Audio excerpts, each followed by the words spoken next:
আসসালামু আলাইকুম রহমতুল্লাহ। প্রিয় ভাই ও বোনেরা, আপনি কি কখনো স্বপ্নে নিজেকে নামাজ পড়তে দেখেছেন? অথবা স্বপ্নে হঠাৎ করে দেখলেন আপনার বিয়ে হয়ে যাচ্ছে? এই স্বপ্নগুলো কি শুধুই কল্পনা, নাকি এর পেছনে লুকিয়ে আছে কোনো গুরুত্বপূর্ণ বার্তা? আজকের এই ভিডিওতে আমরা জানবো স্বপ্নে নামাজ ও বিয়ে দেখার ইসলামিক ব্যাখ্যা কি, এবং এগুলো আমাদের জীবনের জন্য কি ইঙ্গিত বহন করে।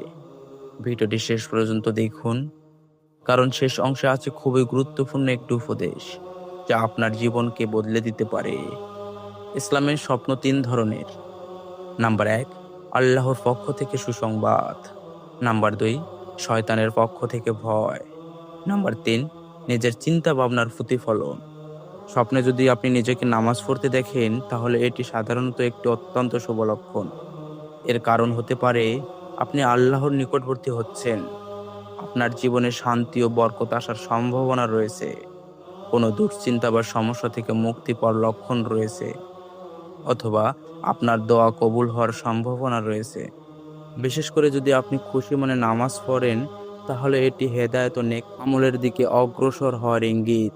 কিন্তু যদি দেখেন নামাজ পড়তে গিয়ে ভুল করছেন বা নামাজ অসম্পূর্ণ থেকে যাচ্ছে, তাহলে সেটি হতে পারে আপনার ইবাদতে ঘাটতির একটি সতর্ক বার্তা।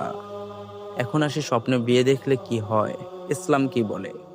স্বপ্নে বিয়ে দেখে অনেক সময় মানুষ অবাক হয়ে যায়, কিন্তু ইসলামের দৃষ্টিতে এরও বিভিন্ন কারণ রয়েছে। সাধারণত এর কারণগুলো হতে পারে জীবনে নতুন কোনো অধ্যায় শুরু হতে যাচ্ছে, দায়িত্ব বাড়বে, রিজিক বৃদ্ধি পেতে পারে, অথবা মানসিক বা পারিবারিক পরিবর্তন আসতে পারে। যদি অবিবাহিত কেউ নিজের বিয়ে হতে দেখে, তাহলে এটি হতে পারে বাস্তব জীবনে বিয়ের সম্ভাবনার ইঙ্গিত। আর যদি বিবাহিত কেউ এই স্বপ্ন দেখে, তাহলে সেটি তার জীবনে নতুন কোনো দায়িত্ব বা পরিবর্তনের সংকেত হতে পারে। গুরুত্বপূর্ণ বার্তা: সব স্বপ্নের ব্যাখ্যা এক নয়।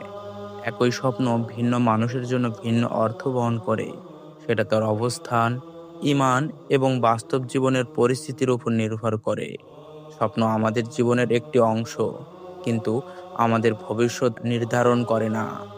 সবচেয়ে গুরুত্বপূর্ণ কথা হলো, আমাদের আমল, আমাদের নিয়ত এবং আল্লাহর প্রতি আমাদের বিশ্বাস থাকতে হবে। তাই ভালো স্বপ্ন দেখলে আল্লাহর শুকরিয়া আদায় করুন, আর খারাপ স্বপ্ন দেখলে আল্লাহর কাছে আশ্রয় চান। ভিডিওটি যদি ভালো লেগে থাকে, তাহলে লাইক দিন, শেয়ার করুন, কমেন্টে লিখুন আপনি কেমন স্বপ্ন দেখছেন। আর এমন ইসলামিক ভিডিও পেতে চ্যানেলটি সাবস্ক্রাইব করুন।